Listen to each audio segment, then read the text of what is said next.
Ilara was born into a family that believed the world was ending. Not metaphorically, literally.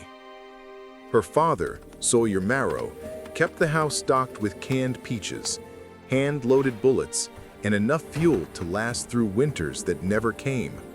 Her mother, Mira, was an herbal healer whose remedies could cure anything except the wounds that required stitches or science. School was forbidden. Hospitals were sinful. Government was poison. Books were dangerous unless they taught something useful, like how to mend tools or identify edible roots. Sawyer liked to say, "The world out there is a sickness. We stay healthy by staying separate."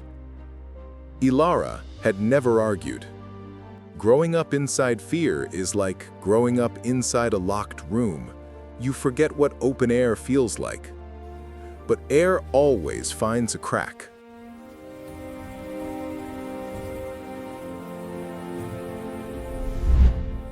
Ilara found the book while searching for pliers in the attic. It was thick, red-bound, and so dusty it looked forgotten by time. She didn't open it at first. Books like these were corrupting influences, as her father said. But curiosity is a quiet hunger. It gnaws. That night, when the house was asleep, she opened it. The world exploded across the pages, pyramids piercing the sky, paintings filled with impossible beauty, planets spinning like jewels in darkness. She stopped breathing. People built these. People discovered these. People lived beyond this mountain.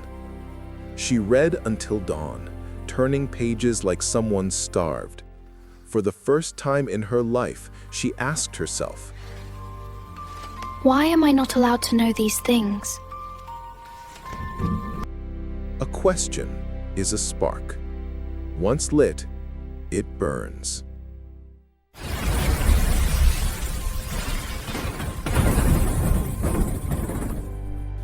Sawyer's scrapyard was a kingdom of rust and danger. He built his income from broken machines and his children from the belief that surviving hardship made you strong. Ilara was 16 when the generator blew. A flash, a roar, a shockwave of heat. Her brother Colt flew backward. Sawyer's arms split open, blood pouring like spilled paint. He screamed, "Don't call for help!" Mira rushed to pack herbs, tinctures, oils, her faith trembling but unbroken. Ilara watched her father slip in and out of consciousness, soaked in sweat, whispering fever dreams. For the first time, she wondered if isolation wasn't strength, but a chain. After the explosion, something shifted inside her. She needed answers, real ones. So she lied. She told her parents she was gathering rare wild herbs. Instead, she walked 4 miles to the town library. The library felt like a cathedral made of paper. She asked the librarian, a short woman with kind eyes, "Do you have books on everything?" Sweetheart, that's what libraries are. Ilara devoured math textbooks, grammar guides, history volumes, biographies, astronomy charts. She read until her vision blurred and her fingertips smelled like ink. She wanted to take a placement test, to try applying to a real school, to see if she could measure herself against the world. But she didn't know basic algebra. She didn't know what an essay was. So she taught herself. Night after night, page after page, failure after failure, breakthrough after breakthrough. She wrote her first essay with trembling hands. It was terrible. Her second was worse.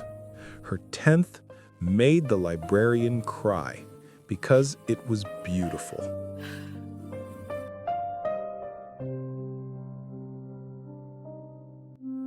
The day she took the entrance exam felt like stepping into another universe.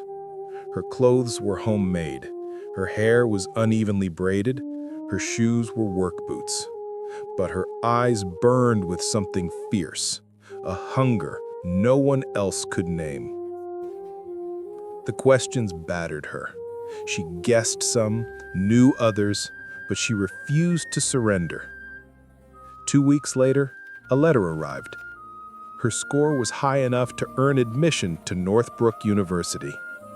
She cried in silence, the letter pressed to her heart like a forbidden treasure.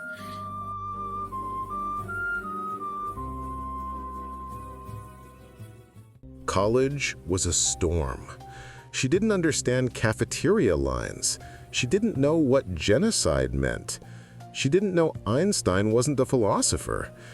But she learned. Her professors noticed her intensity, the way she fought for ideas like someone fighting for air.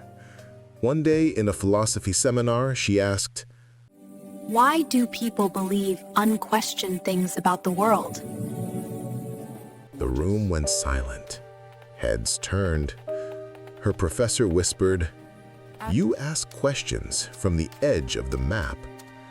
Ilara didn't understand what he meant. Not yet. Sawyer called her one night. You come home right now. They're rewriting your brain. Ilara clutched the phone. I'm just learning, Papa. You're being poisoned. His voice cracked, not with anger, but fear.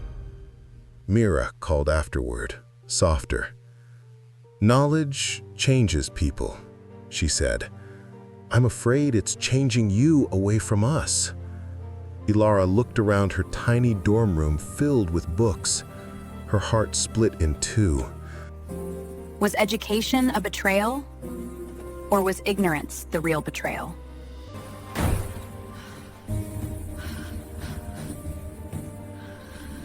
The mountain watched her like a judge. Inside, the air felt colder than the snow outside. You quitting school?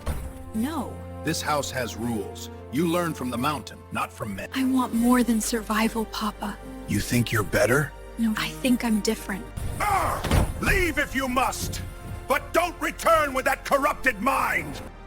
She left the house without a coat and walked into the snow. She did not cry. Not then. Not in front of the mountain.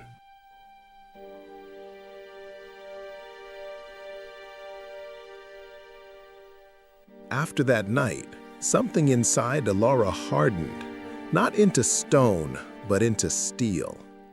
She poured herself into studying trauma, history, psychology, and the ways isolation shapes a mind. Her essays won national awards. Professors quoted her in lectures. One evening, her advisor, Dr. Hale, handed her a sealed envelope. Cambridge is offering you a place. The room tilted. Cambridge, a world she'd only seen in books. She thought of the mountain, of the explosion, of the red-bound book. I'm going. Cambridge was a dream carved in stone. Ilara wandered through the courtyards, touching walls older than her country. She studied under scholars whose ideas shaped nations. Her thesis, The Psychology of Isolation and Self-Invention, was praised as groundbreaking. But most importantly, she found her voice. Not the voice shaped by fear, the voice shaped by understanding. The night before her dissertation defense, she walked by the River Cam. Wind brushed the water into silver ripples. Bells echoed from somewhere ancient and unseen. She thought of her father, his fear, his certainty, his love twisted by belief. She did not hate him. She did not reject her past. She carried it, like a stone polished by time. On graduation day, She looked up at the Cambridge spires, sharp and golden in the morning light.